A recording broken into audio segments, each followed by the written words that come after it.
à tous, c'est Jenny Garden, je suis médium et je pratique le Reiki et le magnétisme. Je voulais vous parler aujourd'hui des sorties astrales. Alors les sorties astrales, il y a plusieurs types de sorties astrales, notamment les sorties astrales, qui sont faites de manière consciente. Je ne vous expliquerai pas comment on fait, parce que pour moi ça comporte bien trop de risques pour quelqu'un qui ne maîtrise pas ce genre de choses. Donc je vais éviter. De vous mettre dans des situations un petit peu compliquées. Et puis vous avez les sorties astrales aussi qui sont faites de manière inconsciente, de manière incontrôlée. Donc ça peut arriver par exemple quand on est proche de quelqu'un et que cette personne a besoin de vous par exemple. Donc ça reste assez rare malgré tout, mais ça peut arriver. Voilà. Vous avez aussi des personnes qui sont en capacité de sortir de leur corps comme ça sur demande. Alors là c'est assez rare, hein, voilà, c'est assez rare. Et vaut mieux, comme je vous le disais, éviter ce genre de pratique parce que là ça peut être très très dangereux. Vous avez la dernière partie, enfin la dernière catégorie de sortie astrale, qui est, je dirais, celle qui est la plus majoritaire et qui est la sortie astrale que l'on fait pendant notre sommeil.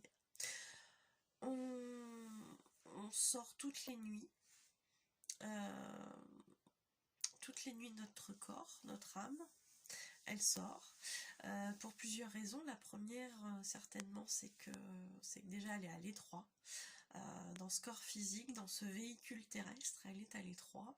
C'est un petit peu comme être finalement saucissonné dans un vêtement qui est trop petit pour nous. Donc c'est assez inconfortable, en tout cas c'est le retour que j'en ai eu.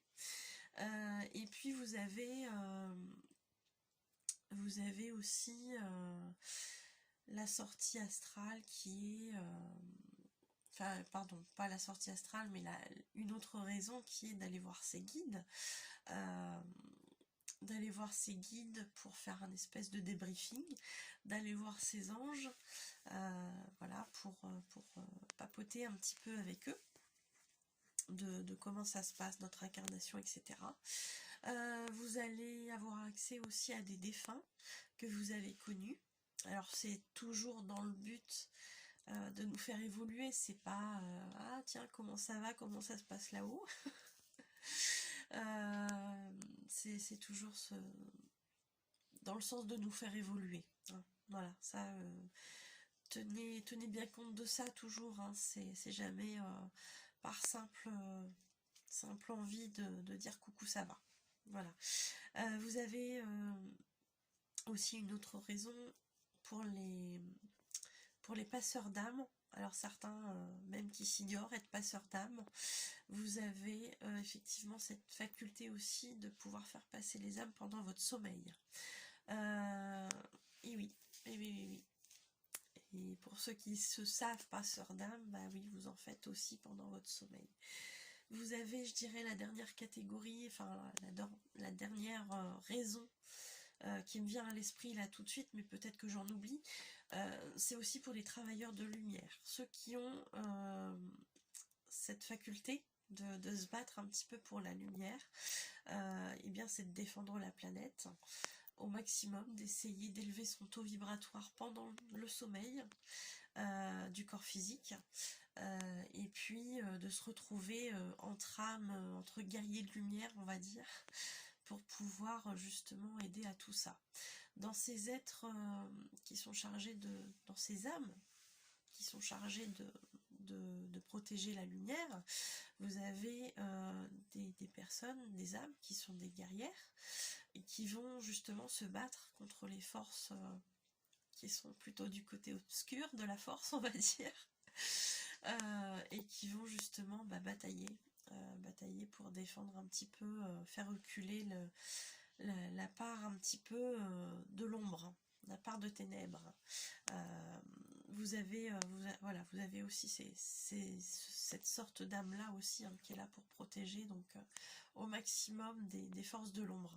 Ce qui peut expliquer chez certains des coups, des bleus, des douleurs au réveil, la sensation d'être fatigué, bah oui, parce que le corps physique lui bosse pas, mais le corps, enfin l'âme, elle travaille, donc c'est possible aussi de ressentir une certaine fatigue quand on a beaucoup voyagé la nuit et qu'on a beaucoup bataillé.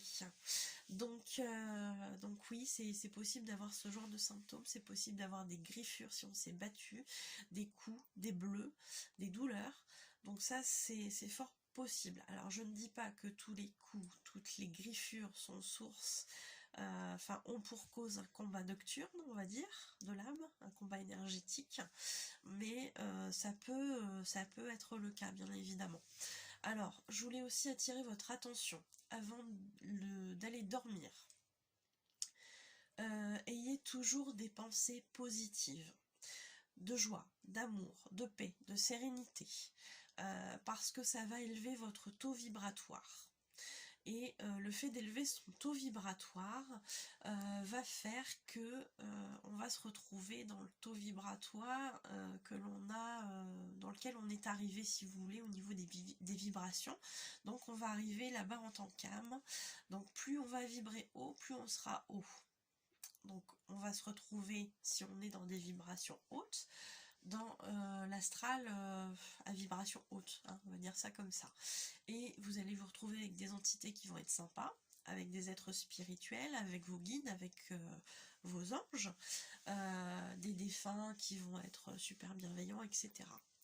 Si en revanche, vous avez des pensées d'angoisse, d'inquiétude, de tristesse, de méchanceté, de jalousie, peu importe, des vibrations basses, eh bien vous allez arriver dans ce qu'on appelle le bas astral, avec les entités qui la fréquentent, qui le fréquentent. Donc vous allez avoir des entités qui vont être au mieux joueuses, qui vont se moquer un petit peu de vous et qui vont vous embêter un petit peu. Et au pire, vous allez vous retrouver attaqué. Donc avec éventuellement des possibilités au réveil d'avoir des griffures, des bleus, des coups, etc. Des douleurs, ou d'avoir même la sensation parfois qu'on vous étrangle, par exemple, qu'on étrangle votre corps physique. Ça c'est possible aussi, hein, c'est dans des cas assez graves, mais ça peut arriver. Malheureusement, c'est pour ça aussi que je déconseille les sorties astrales de manière consciente, parce que voilà, ça fait partie des choses qui peuvent arriver quand on est hors de son corps. Une entité peut vouloir rentrer dans votre corps à votre place pour en prendre le contrôle tout simplement. Donc ça fait partie des désagréments. C'est un petit peu comme si vous partiez en vacances en laissant votre maison la porte grande ouverte et vous dites bah en gros là il n'y a personne, vous mettez un panneau, là il n'y a personne, et en plus la porte est ouverte, donc vous prenez le risque d'avoir des cambrioleurs, d'avoir des gens qui squattent chez vous, etc. Bah, c'est pareil avec votre corps physique, il faut une protection. La meilleure des protections, elle est là, hein, je vous l'ai expliqué, les pensées à vibration haute de préférence. Après bon, vous avez aussi, pour ceux qui ont peur, des protections avec les pierres ou d'autres choses, hein, faire une bulle, etc. Mais la meilleure des protections, c'est l'état d'esprit dans lequel vous êtes. Voilà, ça on ne le dira jamais assez. Je pense avoir fait le tour.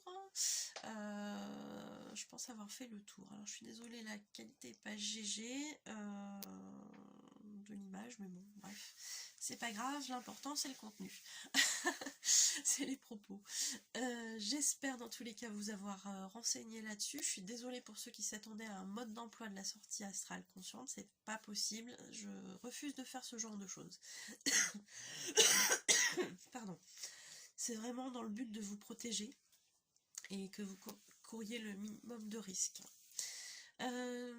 Je suis, pour ceux qui le souhaitent, joignable via Facebook, via email pour ceux qui souhaitent une consultation privée de voyance par exemple, ou un soin énergétique type Reiki ou magnétisme, c'est possible. Pour ceux qui souhaiteraient éventuellement que j'intervienne lors d'une conférence, dans une association ou autre chose, hein, pour une soirée médiumnité, etc. Il n'y a aucun souci, n'hésitez pas à me contacter via les moyens que je vous ai cités juste précédemment. Vous retrouverez tout ça sous la vidéo. J'ai parlé brièvement des passeurs d'âme, donc je pense que ça peut être une bonne chose aussi de faire une vidéo bientôt sur les passeurs d'âme. Et puis voilà, si ça vous intéresse, si vous avez des sujets qui vous intéressent et que je n'ai pas encore abordé en vidéo, n'hésitez pas à me noter tout ça via les moyens que je vous ai donnés, éventuellement en commentaire sous cette vidéo aussi. Voilà, bah écoutez, je vous souhaite une très bonne journée et je vous dis à bientôt. Au revoir!